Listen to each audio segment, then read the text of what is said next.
नमस्ते दोस्तों। Welcome to Rose civil academy. मैं हूं रविंद्र रोज और आज के इस कंप्लीट मास्टर क्लास में हम डिस्कस करने वाले हैं एक बहुत ही important topic, directive principle of state policy यानी डीपीएसपीस। ये वीडियो स्पेशली डिजाइन किया गया है for the UPSC aspirant, state PCS और something for judiciary exams also, even other competitive exam जो हम इंडियन पॉलिटी, जहाँ पे भी इंडियन पॉलिटी आती है।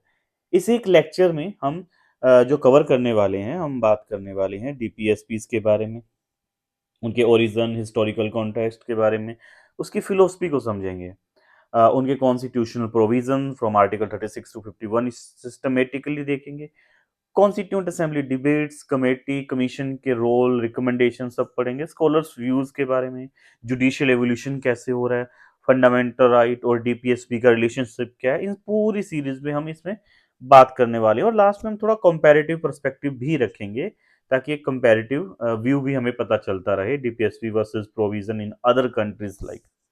साथ ही हर जगह पे हम प्रीलिम्स पॉइंट्स की बात करेंगे और लिंक करेंगे इनको governance, economy, social justice, IR और मेंस के आंसर राइटिंग स्ट्रक्चर्स की भी बात करेंगे। सो अगर आप एक सीरियस स्टूडेंट हो, इस वीडियो को एंड तक जरूर देखना, सेव करो and use it as your one stop lecture on DPSPs. चलिए शुरू करते हैं।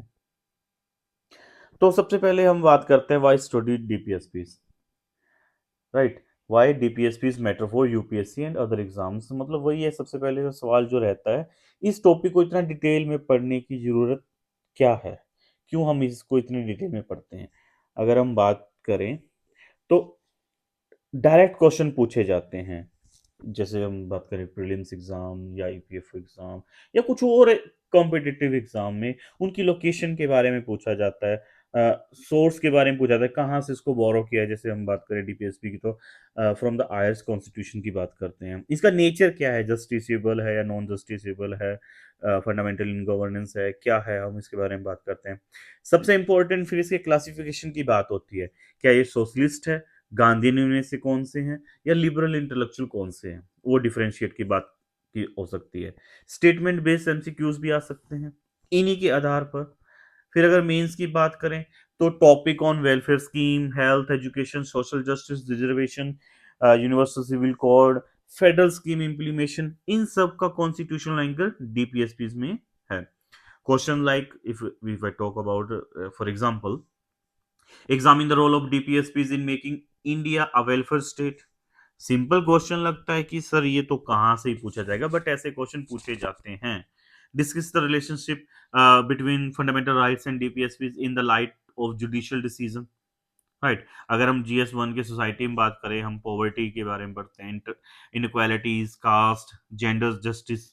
जीएस टू को हम लिंक करते हैं inclusive growth, land reform, social security, sustainable agriculture में। इसी को जब हम एथिक्स से लिंक करें तो कॉन्स्टिट्यूशनल मोरालिटी, इसके ऊपर क्वेश्चन भी आया हुआ है मेंस के अंदर, कॉन्स्टिट्यूशनल मोरालिटी के ऊपर। इवन आपको पीएसआईआर में भी पूछा गया है। जस्टिस के बारे में पूछते हैं, ह्यूमन डिग्निटी के बारे में पूछते हैं। अगर हम कुछ और एग्जाम की बात करें, यूपीएससी से हटके अगर हम बात करें तो ऐसे टाइप और द शॉर्ट नोट क्वेश्चंस भी पूछे जाते हैं। Nature and significance of directive principle of state policies, critically examine the justiciability of DPSPs, right? Without DPSPs, you cannot understand the character of Indian state.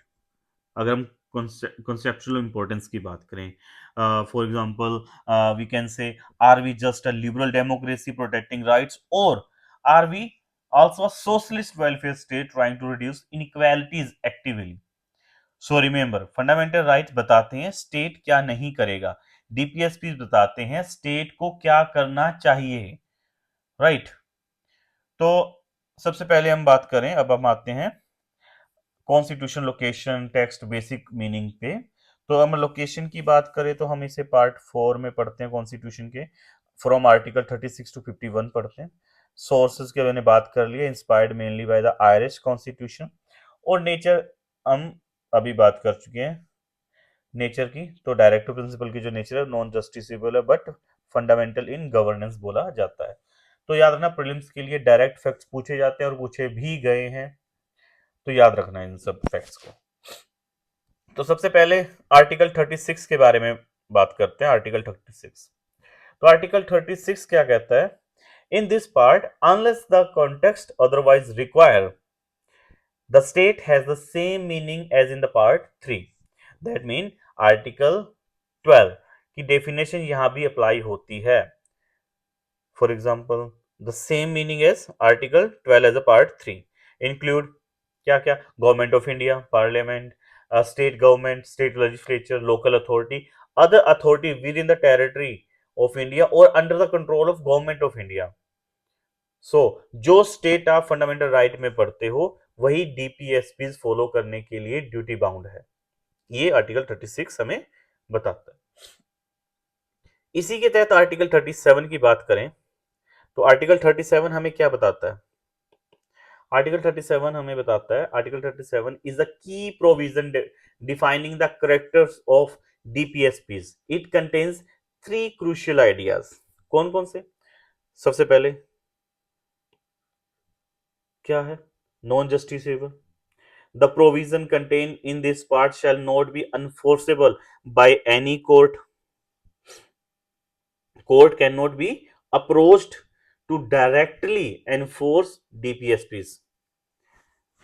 Second, fundamental in governance of the country.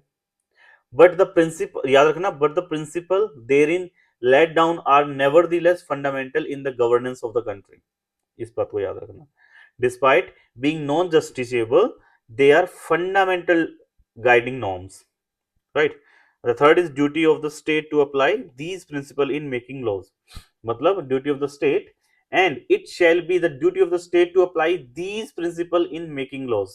The state is constitutionally duty bound to keep DPSPs in the mind while making laws and the policy. जब भी आप laws और policy बनाते हो तो state को अपने mind में DPSPs को रखना ही रखना है।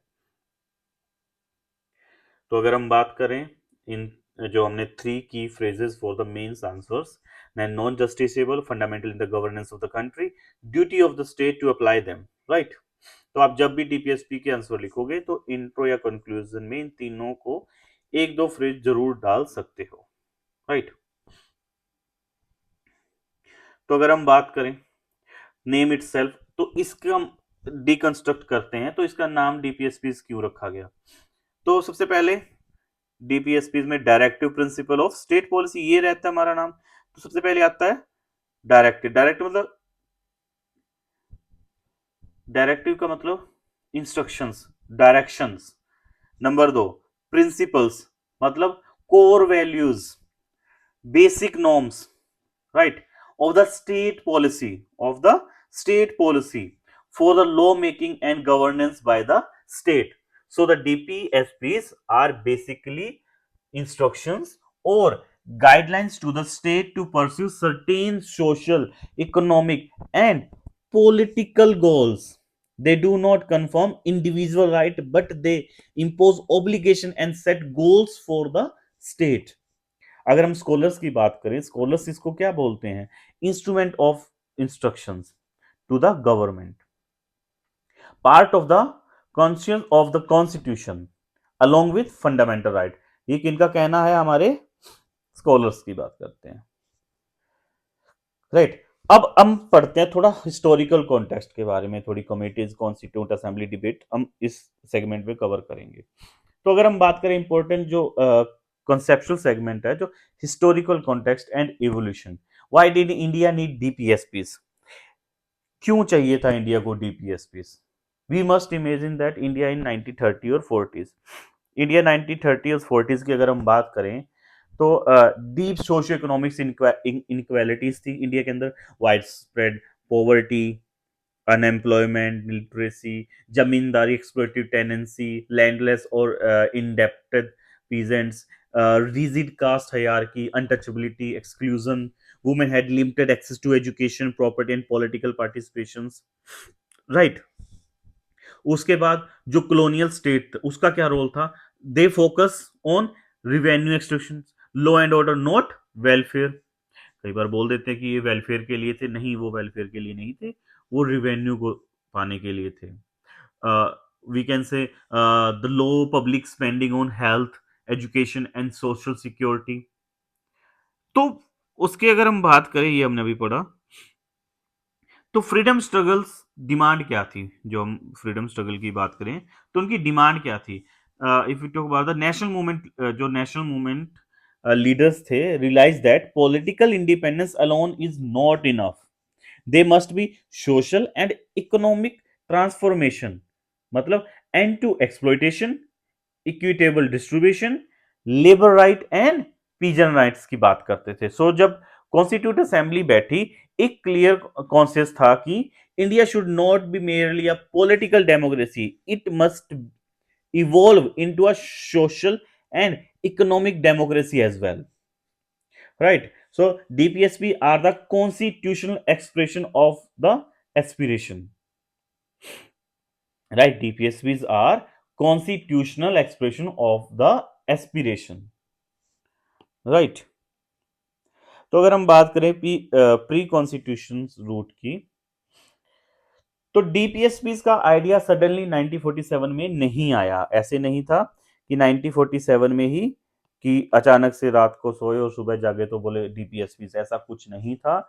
देवर prior Indian draft and resolution. तो सबसे पहले हम बात करते हैं नेहरू रिपोर्ट की 1928 की। तो 1928 में the first major Indian draft constitutional proposal था वो, they proposed fundamental right and some socio-economic guarantees also,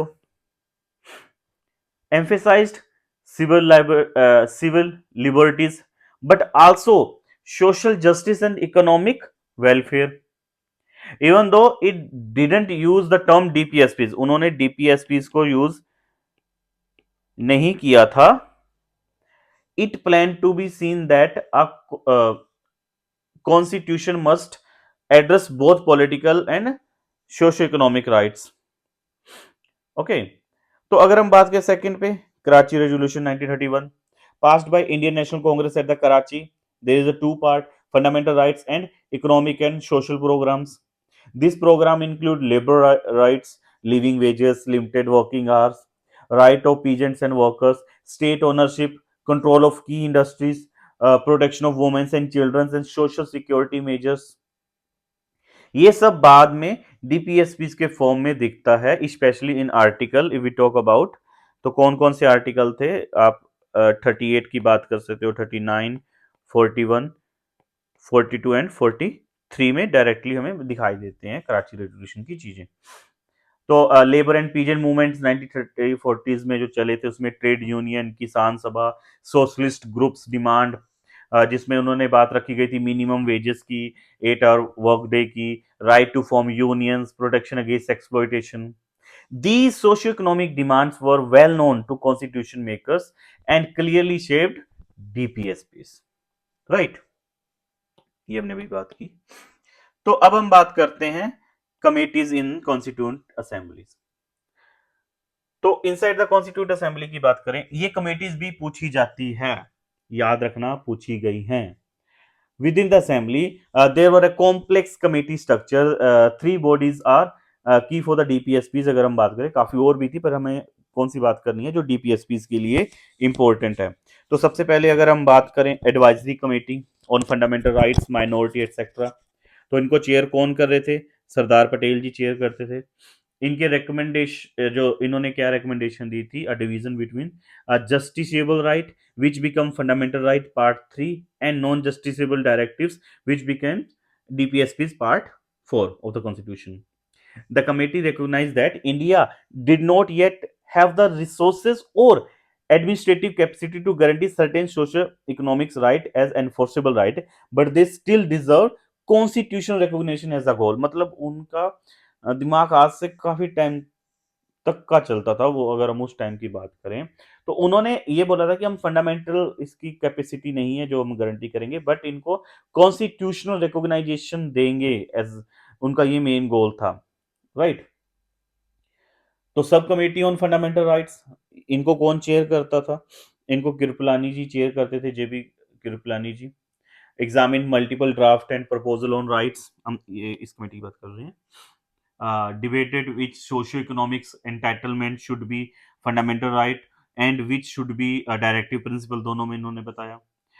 broad right like a right to work, right to social security were seen as a uh, desirable but practically hard to enforce immediately, hence shifted to directive principle. Side by side हम आगे इसको पढ़ेंगे जाके. फिर उसके बाद हम बात करते हैं ड्राफ्टिंग कमेटी के बारे में.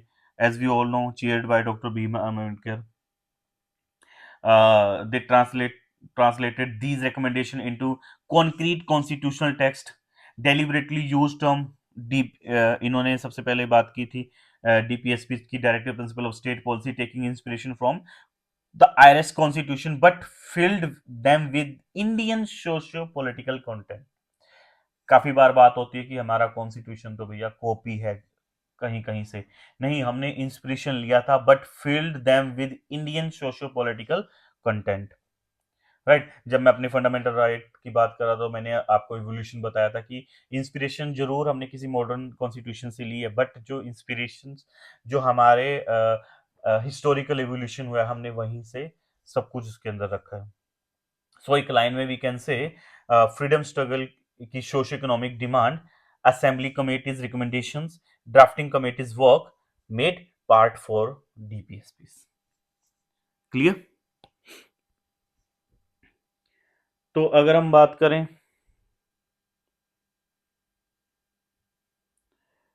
कॉन्स्टिट्यूंट असेंबली डिबेट में जो कोई मेजर थीम रखी गई थी, debate on DPSPs give as the rich argument very useful for means enforceability versus practicality. Some members argued if these principles are fundamental they should be legally enforceable.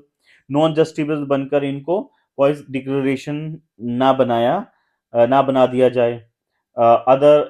Others including Ambedkar उन्होंने पहले ही बताया था India is newly independent and resources poor. हम immediately हर citizen को job, full social security, high quality education guarantee legally नहीं दे सकते. Court can not be asked to directly enforce budgetary and policy decision. अगर हम तो कॉम्प्रोमाइज क्या हुआ? Make socio economic principle non-justiciable but declare them fundamental in governance and make it duty for the state to implement them. right. तो ये हुआ था. फिर बात आती है Gandhian versus modern socialist version की. राइट. तो गांधीयन स्ट्रीम की बात करें तो गांधीयन आइडिया क्या था? Emphasise on the gram swaraj. Right. Village panchayat जो हम पढ़ेंगे आगे जाके. Cottage industry, khadi, prohibition of alcohol, cow production, rural upliftment. Right. उसके बाद अगर हम मॉडर्न या सोशलिस्ट स्ट्रीम की बात करें, प्लान डेवलपमेंट की बात करते हैं, जो प्लान डेवलपमेंट इंडस्ट्रियलाइजेशन की बात करते हैं, state regulation on ownership of की इंडस्ट्रीज, रीडिस्ट्रीब्यूशन ऑफ रिसोर्सेज की जो सोशलिस्ट आइडियाज हैं, strong labour right and social security. Right. तो अगर हम बात करें गांधीयन आइडियाज की तो गांधीयन आइडियाज में हम मेनली आर्टिकल पढ़ते हैं, जैसे 40 आ जाएगा, 43 आ जाएगा, 46 आर्टिकल, 47 आर्टिकल, 48. और सोशलिस्ट आर्टिकल की बात करें तो इसमें आ जाते हैं आपके 38 आ जाएगा, इसमें आर्टिकल 39, आर्टिकल 39A, 41 आ जाएगा, 42 आ जाएगा, इसमें 42 आ जाएगा, 43 आ जाएगा, 43A आ जाएगा और लास्ट में 47 भी आ जाएगा. ठीक है, वो हम पढ़ेंगे कैसे क्या इसमें डिफरेंसेस है, क्योंकि हमने इधर भी लिखा है इधर भी लिखा है, तो ये सब पढ़ेंगे. इसलिए आप लिख सकते हो इसके लिए जो अभी हमने बात की, DPSPs embody a synthesis of Gandhian rural ideas and modern socialist goals. तो इस पे हम एक चीज और बात करते हैं, अंबेडकर डिफेंस की बात करते हैं, पॉलिटिकल एंड मॉरल फोर्स की बात करें. अंबेडकर, डॉक्टर अंबेडकर की बात करें, as reflected in commentary summarise debates, if you can say doctor Ambedkar defended DPSPs with some key ideas. सबसे पहले अगर हम बात करें इंस्ट्रूमेंट ऑफ इंस्ट्रक्शन की बात करते हैं, not merely a point declaration, he called them as instrument of instruction. To the legislature and executive. Second की बात करें, political enforceable. Even if court cannot enforce DPSPs, people can through democratic election by voting out government that ignore them. Right? जिसे हम democracy में mistake correction room की बात करते हैं। उसके बाद अगर हम बात करें complement to the fundamental rights, only political right without socio-economic justice would lead to democracy in form but not in substance. Right. This is why later scholars often write fundamental right and directive principles together constitute the conscience of the constitution. Right. तो हम ये पढ़ सकते हैं। Post constitution commissions की बात करें and DPSP की बात करें तो even after 1950 the various commission committees linked their recommendation on DPSPs. Right सबसे पहले हम सरकारिया कमीशन की बात करेंगे 1983-87 की। सेंटर स्टेट रिलेशन की बात करते हैं इसके अंदर। Focused on federal relation but repeatedly emphasized many DPSP's goal, social and economic justice, uniform basic services, require a strong coordination between center and state, recommended clear devolution of functions and finance so the state can effectively implement social sector schemes on we can say health, education, rural development that is linked to किसके साथ link होता है article 41 45 47 sorry ये law commission वाली बोल दी इधर Sarkaria commission की बात करें तो इसमें आपका आ जाएंगे 38 39 41 और आ जाता है 47 राइट। फिर उसके बाद हम पढ़ते हैं पंछी कमीशन के बारे में। Re examine centre state relation in an era of liberalisation, ये 2007 और 10 की बात हो रही है। हाईलाइटेड कोऑपरेटिव फेडरलिज्म, हमने फेडरलिज्म के चैप्टर में पढ़ा है कोऑपरेटिव फेडरलिज्म के बारे में। इन्होंने क्या बताया, implementation of centrally sponsored scheme in line with DPSPs, respecting states role in delivering education, health and social welfare. फिर हम लॉ कमीशन ऑफ इंडिया की बात करते हैं। On article 39A free legal aid की बात की गई। Recommended the strengthening legal service authorities and expanding the reach of legal aid and improving legal literacy. Right. On Article 44 की बात की UCC Universal Civil Code suggested the gradual consultative reforms of personal laws to advance gender justice and equality while being sensitive to cultural diversity. ये बात की गई। फिर अगर हम बात करें फोर्थ की, education and health policy committees, committees shaping education policy like those proceeding and NPE, NEP में हम कह सकते हैं, and health policy often explicitly invoked DPSPs like Article 41, 45, 47. Example, universalization of elementary education tied to Article 45 letters supported by Article 21A, ये हम पढ़ चुके हैं। Primary health care nutrition mission link to article 47, ये हम आगे जाके भी पढ़ने वाले हैं। तो अगर हम मेंस की बात करें, एक लाइन की टेक अवे, इन सब से हमें क्या पता चलता है मेंस के लिए? Post independence commission on federalism, law reforms, education and health have repeatedly invoked DPSPs as normative yardstick for their recommendation. ये लाइन आपके आंसर को एक डेप्थ देगी। तो अगर हम जल्दी से historical evolution in one flow की बात करें, एक बिग पिक्चर एवोल्यूशन की बात करें, let's summarise the story in one natural flow जो आप डायरेक्टली मेंस में यूज कर सकते हो। तो फ्रीडम स्ट्रक्चरल फेज की बात करें, Nehru report 1928, Karachi resolution 1931 and the labour peasant movements demanded social and economic right alongside political rights. Constituent assembly committees की बात करें, एडवाइजरी कमेटी पढ़ा हमने, सब committees subcommittees on fundamental rights realized that some entitlements can be justiciable immediately, while others must be directive principle due to resources constraint. Right. Drafting committee and debates की बात करें, drafting committee doctor Ambedkar use the Irish model of directive principle but filled it with Indian content reflecting Gandhian and socialist ideas. Right, हम इसमें पढ़ चुके हैं. Debate led to compromise non justiciable but fundamental in governance. फिर उसके बाद अगर हम बात करें पोस्ट कॉन्स्टिट्यूशन की, अभी जो हमने जस्ट अभी बात की, इम्प्लीमेशन एंड कमीशन की बात करी, जिसमें commission like Sarkaria Punchhi law commission education and health bodies repeatedly refer to DPSP while framing recommendations on federalism, UCC, legal aid, education, health and welfare of the state. इस तरह से आपका एक historical narrative complete हो जाता है. Right. Now, let's briefly see from where DPSPs were inspired and how they compare globally. सबसे पहले हम बात करते हैं आयरिश कॉन्स्टिट्यूशंस की, जो हमारा प्राइमरी सोर्स है. The Irish Constitution contained directive principle of state policy. These are non-justiciable guidelines for social and economic policy. Indian framers borrowed the concept and terminology from Ireland. तो prelims point क्या बनता है? DPSP से Indian constitution inspired mainly by the Irish constitution. Now we can say how India went beyond Ireland.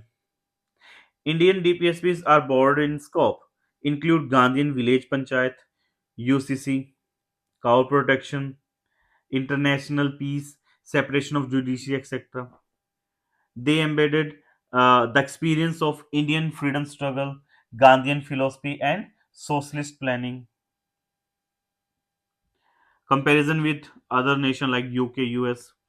Now we can, if we talk about UK, there is no written constitution, no explicit DPSPs. Welfare function emerged through ordinary laws and conventions, not constitutional directives. ये हम बात कर चुके हैं, पहले भी हम fundamental rights में पढ़ा था हमने कंपैरिजन के टाइम पे. यूएस की बात करें, strong emphasise on justiciable right and limited government. US की बात करें, focus on justiciable rights, minimum social economics directive. A very few explicit constitutional commitment to socio-economic programs. तो कंपैरिजन फॉर द मेंस अगर हम बात निकालें मेंस के लिए, तो we can say unlike the British and American model focusing mainly on civil political rights, the Indian constitution explicitly constitutionalize socio-economics goals through part 4. Right. तो other transformative constitution, जैसे south Africa की बात करें, Latin America की, तो south African constitution include justiciable socio economic rights, housing, health care, food, water. Many Latin American constitution also list social rights. Then we can say India initially chose a non-justiciable DPSP's route for socio-economic transformation, but through judicial interpretation of the Article 31, some of these values have gradually acquired a quasi-judicial characters. Quasi-justiciable character, not judicial, quasi-justiciable character. तो ये याद रखना इस बात को. Right. Now we do a clear but not overly microscopic article wise overview. Later जो videos हम बनाने हैं, तो इनको कैटेगरी वाइज डिटेल में करेंगे. Right. We usually classify DPSPs as socialist principles, Gandhian principles and intellectual principles. ये भी पूछा जा सकता है. 3 टाइप के जो डीपीएसपीज हम अलग अलग इनका डिवीजन करते हैं. सबसे पहले हम बात करें सोशलिस्ट प्रिंसिपल्स की बात करें, तो सोशलिस्ट जो ओरिएंटेड प्रिंसिपल्स हैं, तो इसमें आर्टिकल 38 पढ़ते हैं, social order based on justice.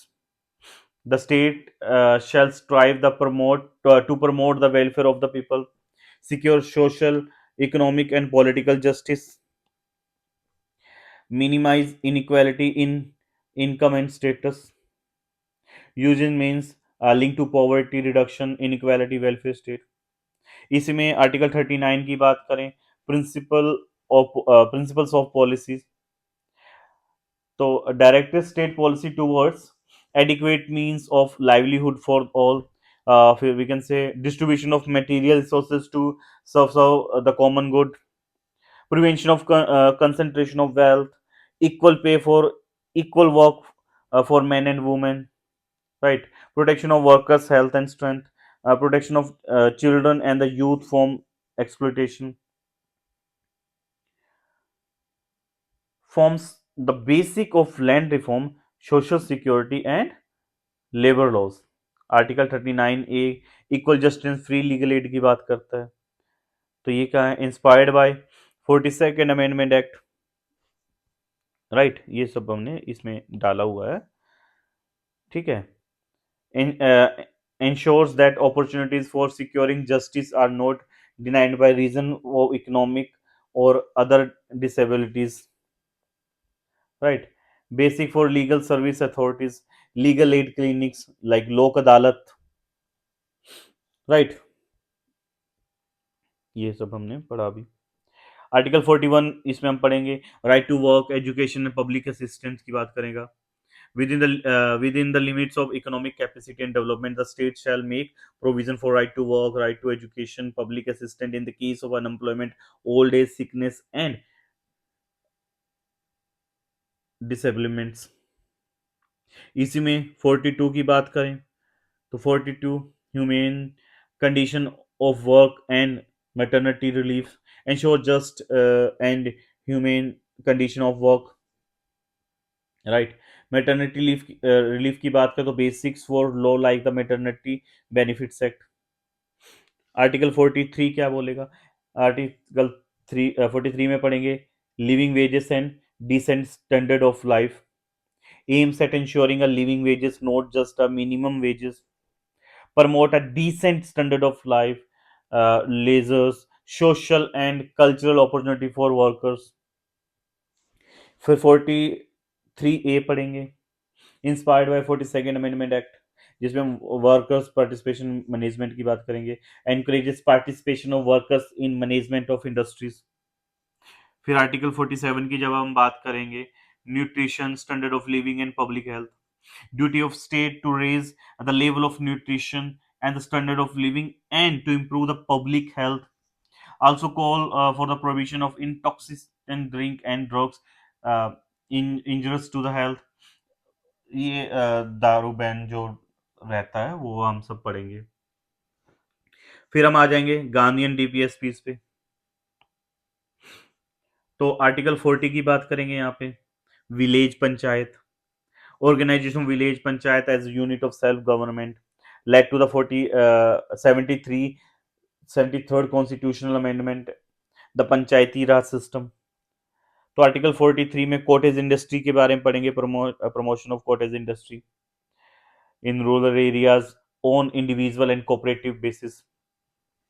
Article 46 आ जाएगा, इसमें हम गांधीयन फॉर्मूला की बात कर रहे हैं जो डीपीएसपी में हम पढ़ते हैं। 46 में वीकर सेक्शन की बात आ रही है, प्रमोशन ऑफ एजुकेशन और economic interest of SC ST and other weaker section, protection from social injustice and all form of exploitation, right. 47 में प्रोविजन की बात करेंगे, किसकी बात करेंगे इसमें? ऑलरेडी सीन अब आर्ट सोशलिज्म में भी हमने इसको ऑलरेडी देखा है, तभी हम मैंने कहा था ना हमने 47 को 2 बार लिखा है। तो call for provision of consumption of intoxicant drink and drugs. 48 में हम बात करेंगे agriculture and animal husbandry on modern and scientific line, preserving and improving breeds, prohibiting slaughter of cows and other milk and dot cattle। फिर हम आ जाते हैं liberal intellectual DPSP पर। तो इसमें हम आर्टिकल 44 पढ़ते हैं, जिसमें यूनिफॉर्म सिविल कोड की बात करते हैं। तो आप देखो लिबरल, जैसे नाम से ही पता चला, लिबरल टू फ्री लिबर्टी की बात करता है, ठीक है। The state shall endeavour to secure all the citizen a uniform civil code throughout the territory of India. तो यूसीसी के इम्प्लीमेशन की बात करेगा article 44।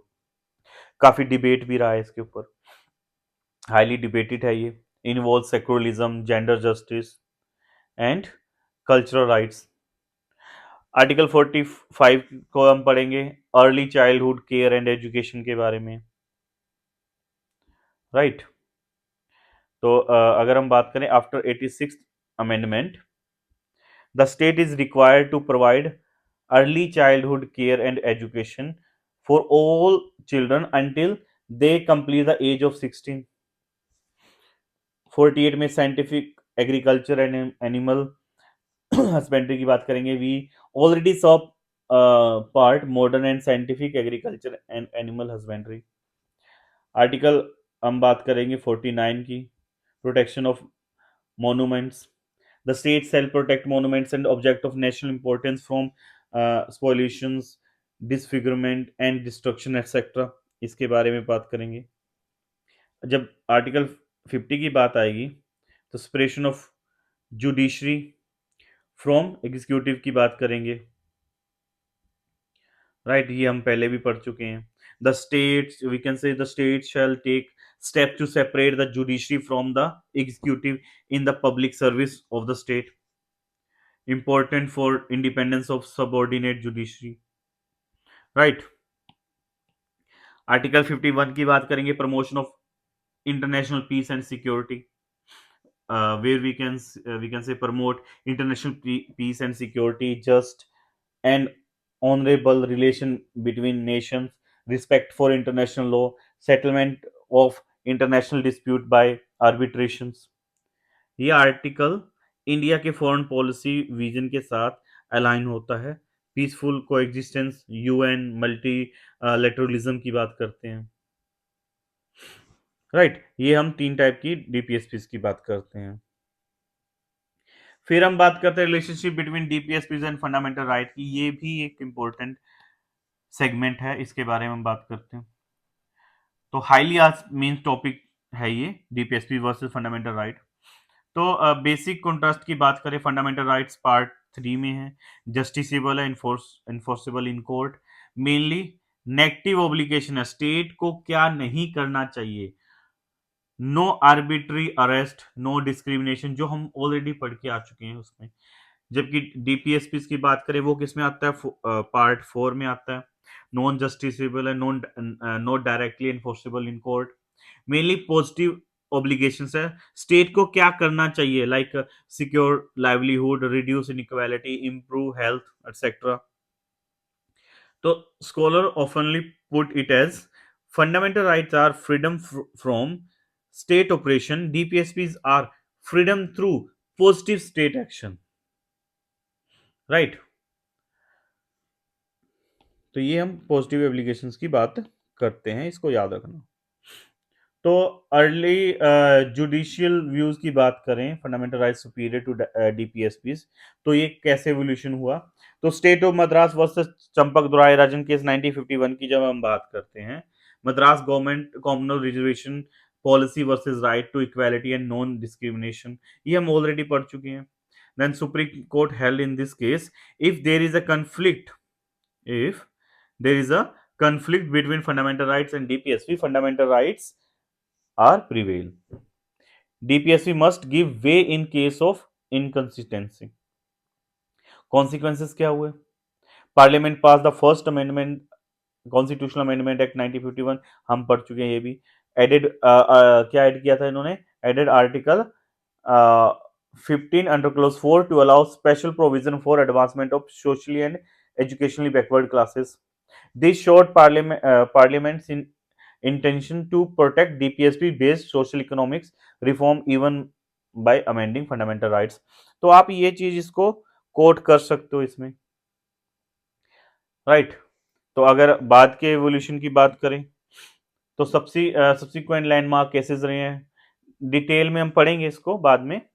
Golaknath versus state of Punjab 1967, तो इसमें क्या था, initially restricted parliament's power to amend fundamental rights, but बाद में केशव भारती केस पढ़ा हमने जो वर्सेस स्टेट ऑफ केरला 1973 में, introduce basic structure doctrine right? Recognized need to harmonize balance between part 3 and part 4 of the Constitution of India.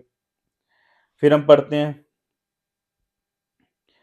Right, तो हम बाद में पढ़ते हैं Minerva mill versus union of India 1980, ये केस भी पढ़ा जाता है, राइट। इसमें क्या था, अगर हम बात करें explicitly held that we can say harmony and balance between fundamental rights and directive principle in an essential feature of the basic structure of the constitution. The struck down the part of the 42nd amendment that tried to give uncontrolled amending power to parliament. Judicial thinking thus shifted from fundamental right greater than DPSPs to fundamental right plus DPSP together basic structure. Now here we can use one line. The court's approach, the court's approach shifted from seeing DPSPs as subordinate to fundamental rights to recognizing both as complementary pillar of the constitution's basic structure. Right हम इसमें कह सकते हैं। तो अगर हम बात करें स्कॉलरली, जो स्कॉलर करेक्टराइजेशन करते हैं, तो अभी जो हमने बात की, conscious of the constitution, fundamental rights plus DPSPs together express the deeper moral value of the constitution. Instrument of social revolution, DPSPs are seen as a tool of transformation a hierarchical, feudal, unequal society into a egalitarian order. ये काफी important phrases हैं. Moral, not legal obligation. We can say they are politically binding and influence judicial interpretation even if not directly enforceable in the court. Criticism भी हुआ, include vague and broad language, over ambitious aim relative to resources, selective implementation based on political priorities, cow protection versus health and education की बात की गई, right? फिर defence, इसके जो criticism के डिफेंस आए, तो they include they provide a vision and direction for policy making, give constitutional legitimacy to welfare scheme and social legislation, enable core to interpret fundamental right in progressive pro people manner, we can say, right? तो की constitution amendment affecting DPSPs की अगर हम बात करें, तो first की बात करें, first amendment act 1951, in response to judicial decision affecting reservation and land reforms, added article, कौन सा ऐड किया था, हमने अभी बात की थी, article 15(4) and other provision to protect DPSP inspired policies.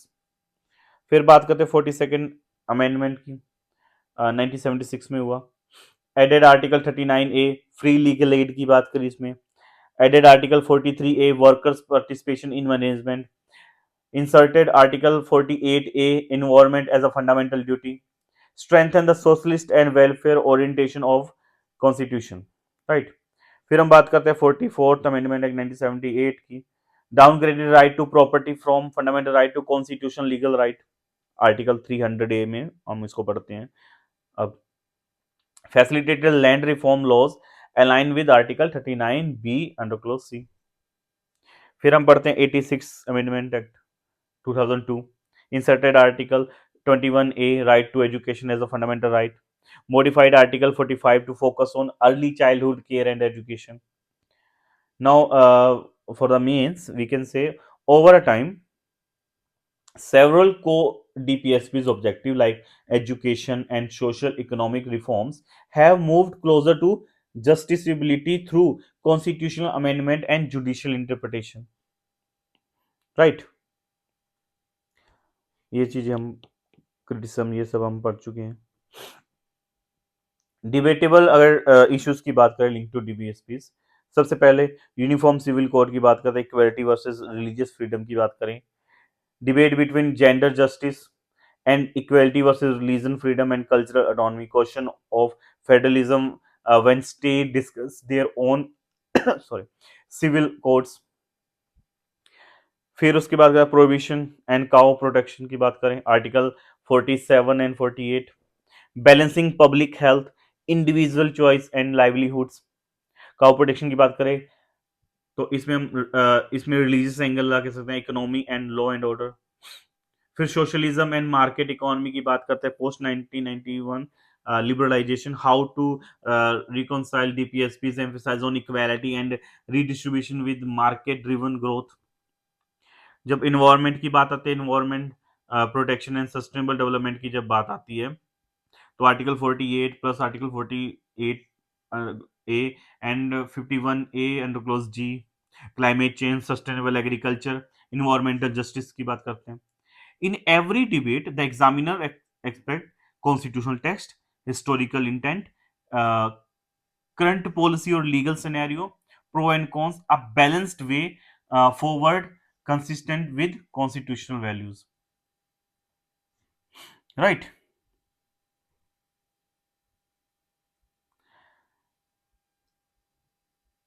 तो अगर हम इस जो पढ़ा अभी हम इसको लिंक करें अदर जीएस पेपर से, तो we can link with GS one society.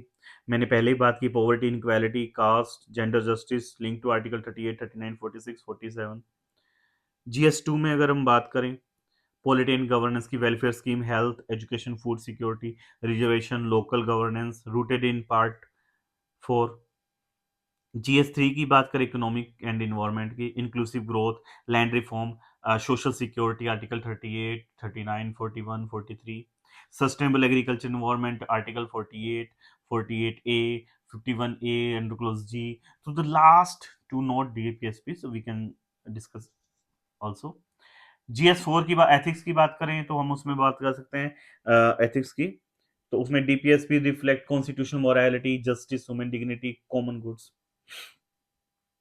So, whenever you get a question on health, education, poverty, hunger, social security, labor, women's and child issue, reservation, caste, minority, environment, agriculture, local governments, UCC, federal scheme, uh, you can use four-step approach. Start with DPSP reference as envisaged under article this.